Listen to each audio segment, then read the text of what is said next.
कि मेरी आत्मा में बसा हुआ शिक्षक मेरे साथ है, और साथ ही विद्या भारती से जुड़े हुए ज्ञानवान, राष्ट्रभक्त और प्रेरणा के स्रोत विद्वान शिक्षक बंद, विद्यार्थी आज के इस कार्यक्रम में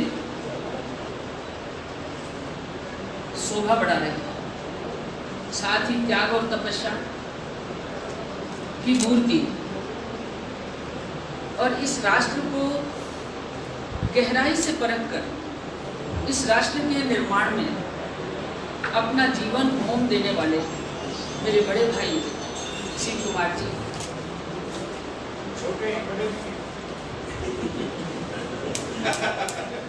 लगता ऐसा ही है कि छोटे बड़े हैं, पर हो सकता है मैं बड़ी हूँ। वैसे लगता तो मुझे यही है कि मैं सबसे ही बड़ी हूँ। भाई गोकुल जी, जिन्होंने एक आदर्श शिक्षक के रूप में अपनी भूमिका निभाते हुए आज जो सम्मान प्राप्त किया है, मैं सपत्नी उन्हें बहुत बहुत बधाई देना चाहती हूँ।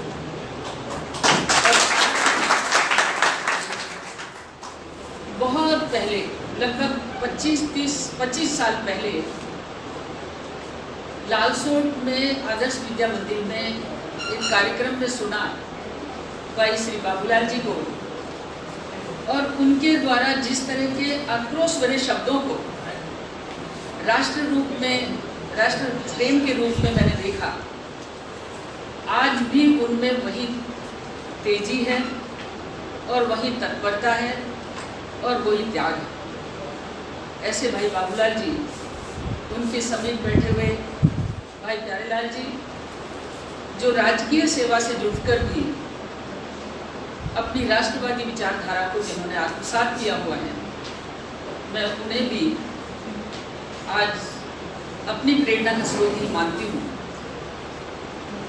भारतीय जनता पार्टी से आज वर्तमान मंत्री जो एक नौजवान बेटे के समान है, सरवण जी, मैं सोचती हूँ कि आप राष्ट्रीय विचारधारा से जुड़कर ही यहाँ बैठे हैं। भारतीय जनता पार्टी परिवार के जिला मुखिया डॉक्टर साहब रतन जी तिवारी और अन्य लोग, मंडल से लेकर छोटे कार्यकर्ता से लेकर जो भी यहाँ बैठे हैं, इस पार्टी से जुड़ा हुआ इंसान भी मैं सोचती हूँ कि राष्ट्रीय विचारधारा से ओतप्रोत होगा ही। यदि कम है तो वर्तमान में एक युग पुरुष के नेतृत्व में हम इस देश को आगे बढ़ा रहे हैं, तो निस्संदेह उनके मन में भी राष्ट्र के प्रति समर्पण भाव होगा, और ये नहीं है तो हो जाएगा। क्योंकि आज जिनके कर्म क्षेत्र में, जिन्होंने दौसा में दौसा रसोई का जिस तरह से प्रारंभ किया, और उस संकट की घड़ी में जिस घड़ी में सरकारें फेल हो रही थी, मैं सोचती हूँ सरकार ने तो दिवाली मनाई है कोरोना के दौरान, लेकिन भाई मनोज जी राघव जैसे व्यक्तित्व, नौजवान व्यक्तित्व, लाखों लोगों को भोजन ही नहीं, अपनी भावनाएं भी दी है। ये भारत की मातृशक्ति। मैं राघव जी की माँ को भी प्रणाम करना चाहूँगी कि जिन्होंने अपने पुत्र में इस तरह की सेवा भाव भरे। पिता और माता दोनों ही वंदनीय हैं, जिन्होंने इनके मन में इस तरह के भाव बीजारोपित किए। अन्यथा ये घड़ी स्वार्थ की है, और स्वार्थ में न जाने कितनी करोड़ें लेते हमारे नौजवान भटक कर रह जाते हैं। लेकिन आप अपने व्यवसाय में दिन रात उन्नति करें, ऐसी भावना हम इसलिए रखते हैं कि आपके अंदर त्याग, तपस्या और दूसरों को देने के लिए बहुत कुछ है। आज आपके ही सानिध्य में, आपके ही मार्गदर्शन में ये कार्यक्रम आहूत हुआ है।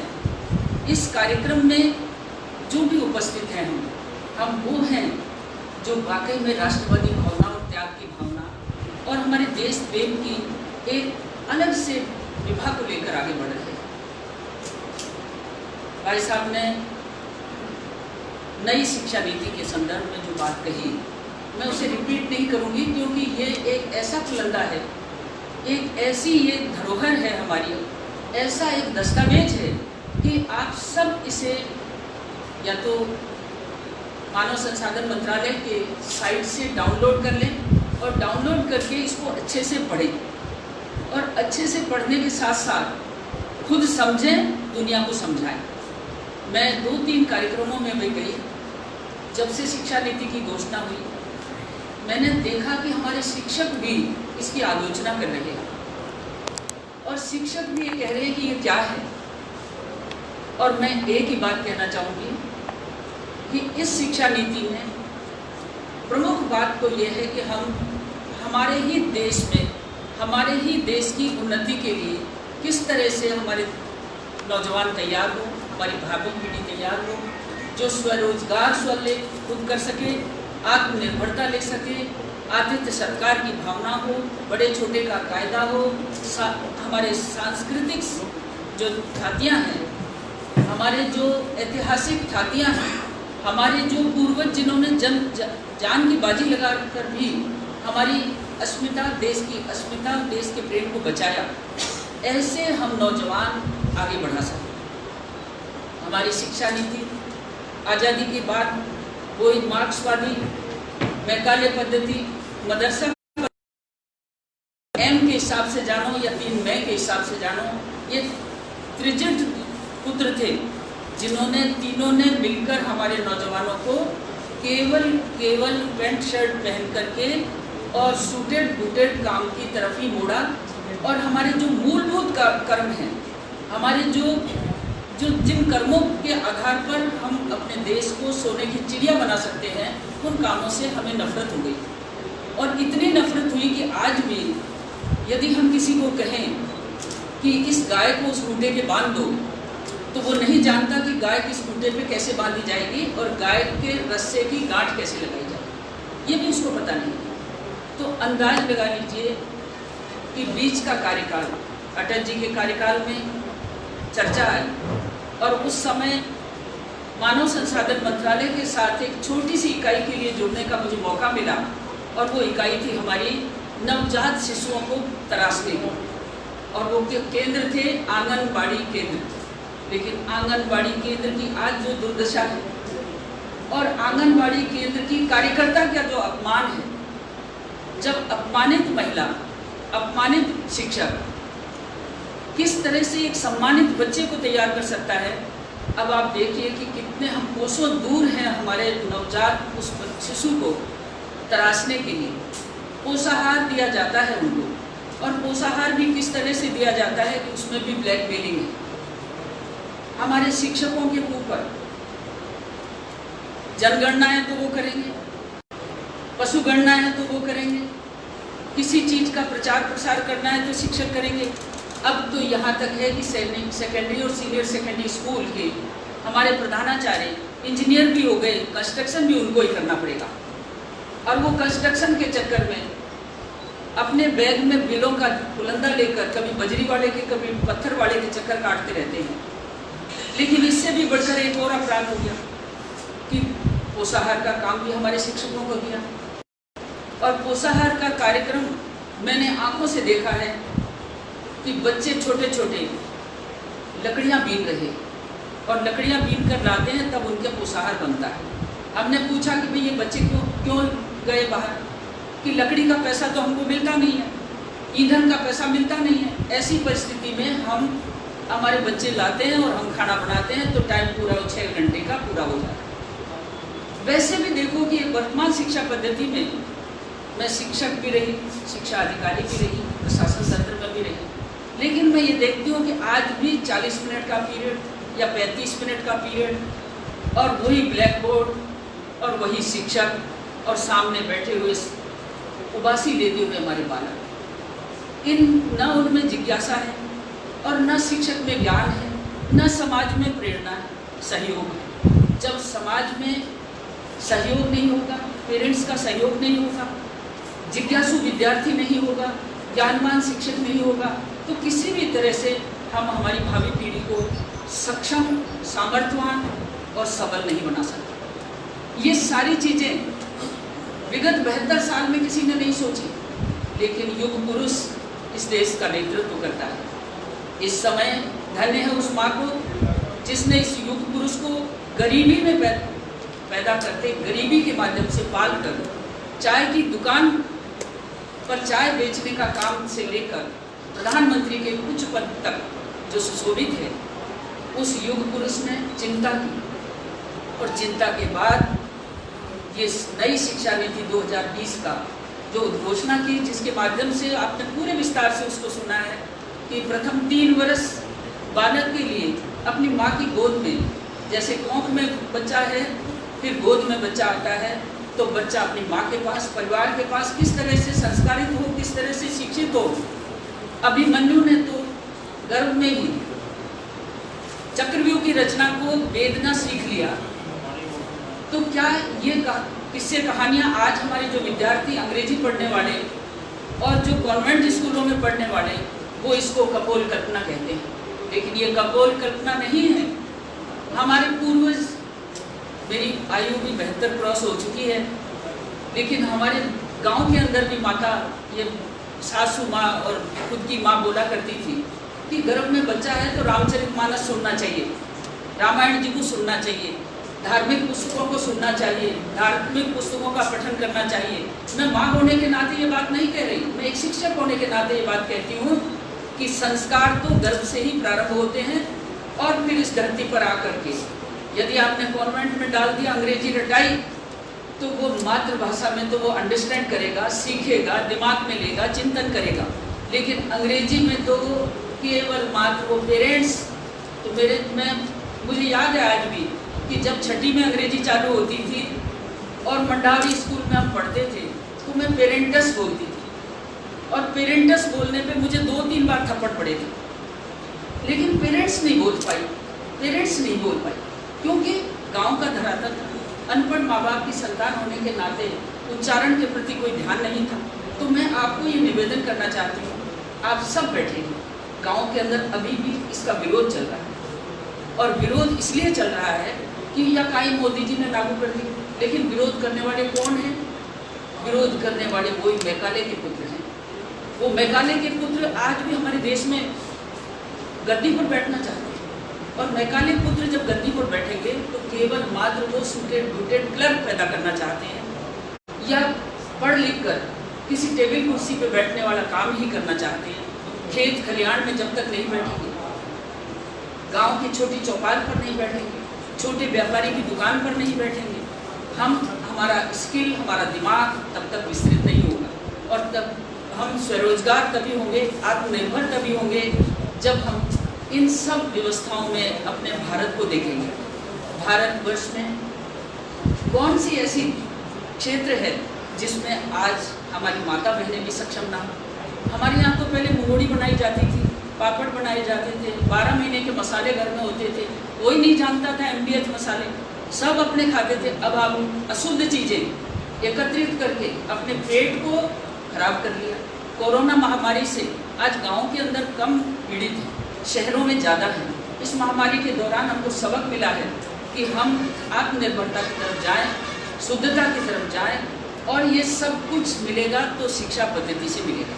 और शिक्षा पद्धति में मैं तो एक बात और कहना चाहूँगी कि स्वीडन एक देश है, यूरोपीय कंट्री में स्वीडन देश, डेनमार्क है, ये देश आज भी अपने बच्चों को जिस तरह से शिक्षा दे रहे हैं कि उनको, यदि बच्चे को वन शिक्षा हो गई कि जंगल अपनी बस में बिठाते हैं, जंगल में लेकर जाते हैं और जंगल में उन छोटे छोटे बच्चों को बताते हैं कि इस तरह से गड्ढा खोदा जाता है, इस तरह से पौधा लगाया जाता है और इस तरह से इस पौधे के ऊपर जो पौधा जिस चीज़ का लगाया गया उस पौधे पे जो फल आएगा वही काम का है।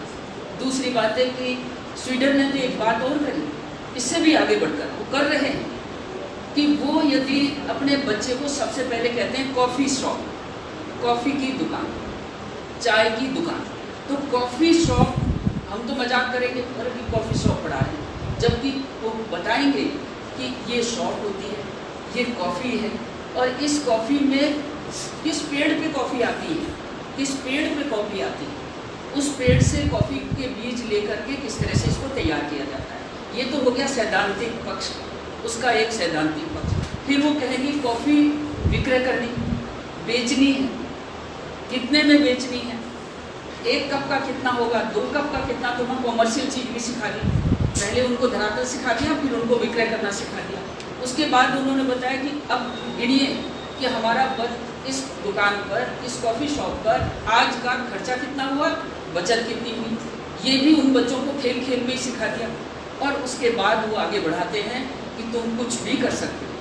हमारे यहाँ शिक्षा का कोई भी पाठ, ध्रुव स्वामी नाम का एक उपन्यास कक्षा 10 में चालू था, अभी पता नहीं है या नहीं, अब तो बदलते रहे हैं, कांग्रेसियों ने बहुत कुछ बदल दिया। अब तो हमारे महाराणा प्रताप पर भी शंका कर ली, हमारे गुरु गोविंद सिंह पर भी शंका कर ली, उनको लुटेरा कहकर भी वो बता दिया। तो मैं आपको ये निवेदन करना चाहता, इतिहास में विसंगतियों को दूर करके हमारे जो कीर्तिमान, यशस्वी, राष्ट्रभक्त, देशभक्त, कर्मभक्त, उन सबको भी पढ़ाया जाना इस नई शिक्षा नीति में होगा। तो हमारी आने वाली पीढ़ी हमारे भारत से परिचित होगी, और भारत से परिचित जब तक नहीं होगा तब तक हम ये नहीं मान सकते कि हमारी शिक्षा नीति की कोई सार्थकता है। मैं तो यहाँ तक उनकी 1986 की शिक्षा नीति को क्रियान्वित करने में मैं भी थी, क्योंकि मैं उस समय वरिष्ठ उप जिला शिक्षा अधिकारी थी। लेकिन मैं बंधुओं एक बात कहूँगी कि हमारा शिक्षक वर्ग बीएड की आज डिग्रियाँ लेते हैं, बीएड कॉलेज चलाने वाले हमारे यहाँ भी बैठे हैं। बीएड की डिग्री प्राप्त करने के लिए वो फर्जी रास्ता अपनाते हैं कि हम कॉलेज ना जाएं, स्कूल ना जाएं, हम पाठ्यक्रम को पूरा ना करें और हमें बैठे बिठाए हाजिरी मिल जाए। अब बैठे बिठाए हाजिरी मिल जाएगी तो नीम हकीम तैयार होगा, और नीम हकीम कभी भी हमारी पॉलिसी को क्रियान्वित नहीं करेगा। वर्तमान में अच्छे से देखें, आप जो सीनियर बैठे हैं आगे, उनको पता है कि 86 की पॉलिसी फेल करने में यदि कोई था तो हमारा शिक्षक, जो उसने उसकी क्रियान्विति, वही ब्लैक बोर्ड, वही चौक, वही बच्चा सामने वो आलस लेता हुआ, उबासी लेता हुआ बैठा हुआ है और वो रीडिंग कर रहा है। आज भी क्लास में रीडिंग की जाती है, आज भी वो उसको अंडरस्टैंड करने की किसी भी तरह की क्षमता का विकास नहीं किया जाता। नई शिक्षा नीति में ये सारी बातें, आज हमारा डॉक्टर आज 20 लाख रुपए देके रसिया से डिग्री लिया है, 25 लाख रुपए या 1 करोड़ रुपए देके कहीं से डिग्री लिया है, प्रैक्टिकल किया नहीं। जब प्रैक्टिकल नहीं करता तो वो मानवता के लिए कैसे हितकर हो सकता है। ये एक जगह नहीं है, हमारे शिक्षा से जुड़ा हुआ हर शिक्षक, हर कर्मचारी, इसमें आपको ओरिएंटेशन में पहुंचना पड़ेगा, ओरिएंटेशन को अक्सर से पालन करना पड़ेगा। हमारी 86 की शिक्षा नीति को 92 में जब दोबारा इस पर सर्वे हुआ तो 92 में इसकी कमियां निकलकर जब आई तो सबसे बड़ा जिम्मेदार केवल शिक्षक था।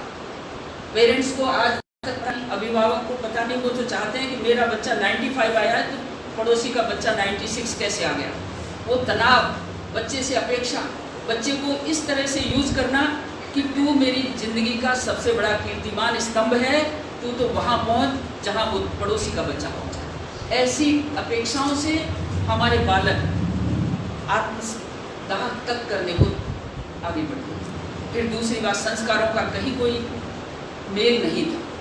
अभी इस शिक्षा नीति में जब हमने विदेशी विश्वविद्यालयों को आमंत्रित किया तो क्यों उनका विरोध करें। हम वो थे जहाँ नालंदा विश्वविद्यालय, तक्षशिला विश्वविद्यालय हमारा था, विदेशी लोग वहाँ पढ़ने आते थे। हमने 72 साल में वो सब खत्म कर दिया। पिछले 210 सालों में जो हमारा पतन हुआ है, उस पतन से दूर करने के लिए 72 वर्ष में बीच में अटल जी आए 4-6 साल के लिए, और अटल जी के बाद आज हमारा यशस्वी प्रधानमंत्री नरेंद्र मोदी।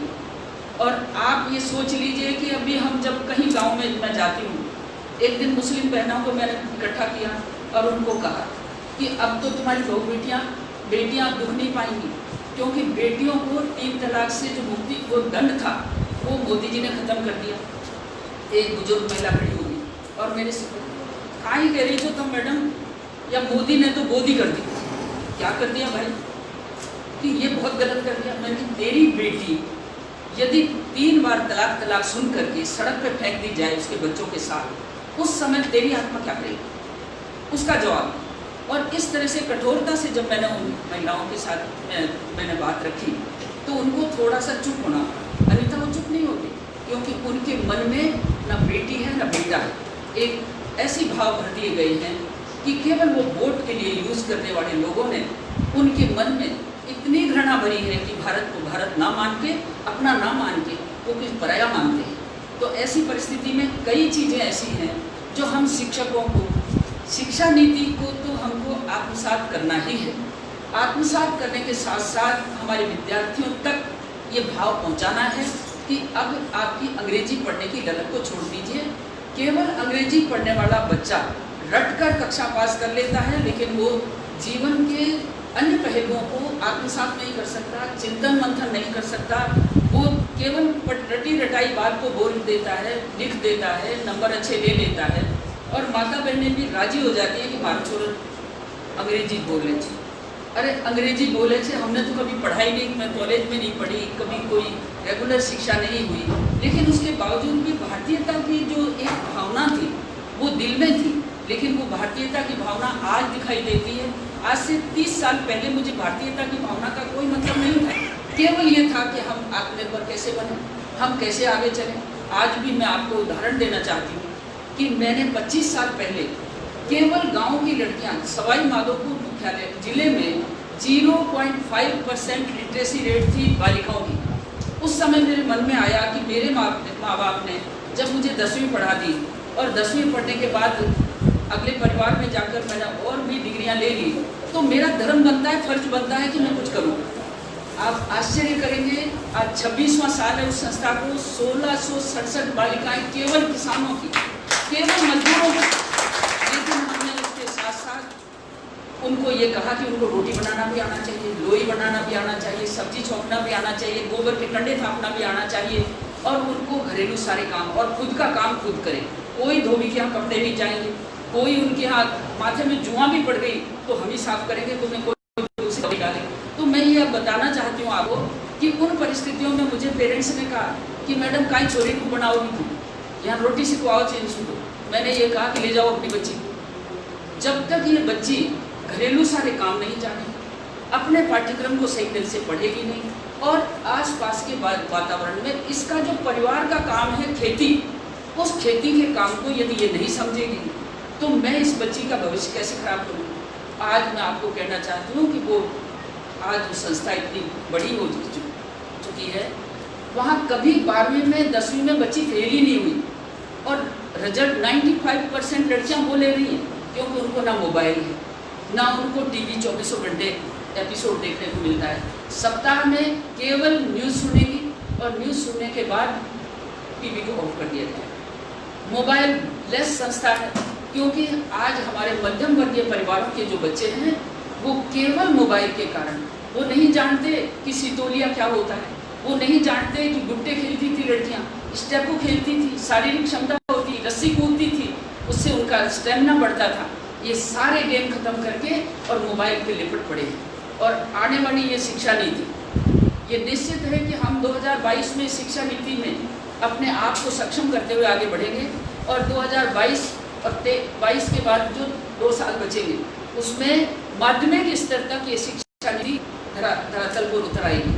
रही बात कॉलेज हायर एजुकेशन की, उसमें समय लगेगा और उस समय में भी है कि ये मान लिया है कि इच्छानुसार विषय दिए जाएंगे, लेकिन विषयों का प्रवेश में अभी तक, जैसे अभी आप महाराजा कॉलेज का हमने अंक देखा कि प्रवेश में 96 पर हमारे बच्चे पहुँचे, लास्ट पॉइंट है 96।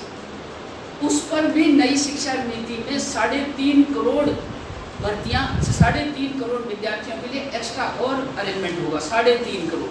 आज हमारे देश के लगभग 24 करोड़ बच्चे बच्चियाँ शिक्षा से वंचित हैं या बीच में छोड़ गए, उनका ड्रॉप आउट हो चुका। नई शिक्षा नीति में उनको अवसर वाली समय देते हुए जब भी उनको मौका लगे वो आ सकते हैं, जुड़ सकते हैं, आउट हो सकते हैं, 1 साल गैप देकर पुनः आ सकते हैं। कितनी सुविधाएं, सुगमता, सरलता इसके क्रियान्विति में रखी है, वो मैं सोचती हूँ कि बहुत बड़ी हमारे लिए एक वो है उपलब्धि। मैं डाइट संस्थान के बारे में भी 2 शब्द कहना चाहूँगी कि हमारी डाइट संस्थान जब से 86 में जो शिक्षा नीति आई, डाइट की कल्पना करी। डाइट संस्थान का मतलब है शिक्षकों का ओरिएंटेशन, शिक्षकों का ट्रेनिंग, लेकिन डाइट के प्रिंसिपल हमेशा रोते रहते हैं बेचारे, कहते हैं कि हमसे तो छूट मांगने वाले आते हैं, अब की बार मुक्ति दे दो, अगली बार ट्रेनिंग में आ जाऊँगा।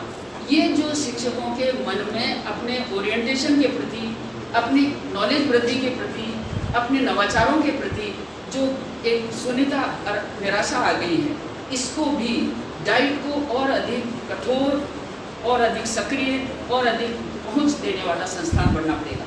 और इस नई शिक्षा नीति में इस पर बहुत चिंतन हुआ है। ट्रेनिंग का अलग से सारा सिस्टम है। अभी जो बीएड करने वाले या बीएसटीसी करने वाले विद्यार्थी, एमएड करने वाले विद्यार्थी, इनकी डिग्रियों पर अब नई शिक्षा नीति में एक अलग इनमें वो होगी कि इनकी नॉलेज पर, इनकी सक्षमता, इनकी गुणवत्ता, इनका ज्ञान, इनको परख कर ही उनको काम दिया जाएगा। तो इससे नए अभी जो नौजवान शिक्षक हैं हमारे समाज में, उन नौजवान शिक्षकों को अभी से ही अपने आप को नई शिक्षा नीति के अनुरूप ढालने का प्रयास शुरू कर देना चाहिए। आज इस मौके पर मैं भाई उन्हें दौसा रसोई को साधुवाद देते हुए और ये कहूँ कि आज इस महामहिम पूर्व राष्ट्रपति डॉक्टर सर्वपल्ली राधाकृष्णन ने अपने जन्मदिन को केवल शिक्षकों को समर्पित किया। मैं उनके प्रति श्रद्धांजलि अर्पित करते हुए संपूर्ण शिक्षा विभाग से जुड़े हुए, समाज के हर स्तर से जुड़े हुए सभी बंधुओं जो आज यहाँ उपस्थित हैं, उन सब को नमन करते हुए मैं भाई फ्रंट सीट पे बैठे हुए सभी विद्वान भाइयों को प्रणाम करते हुए अपनी वाणी को विराम देती हूँ और उन्हें भाई गौतम जी आपके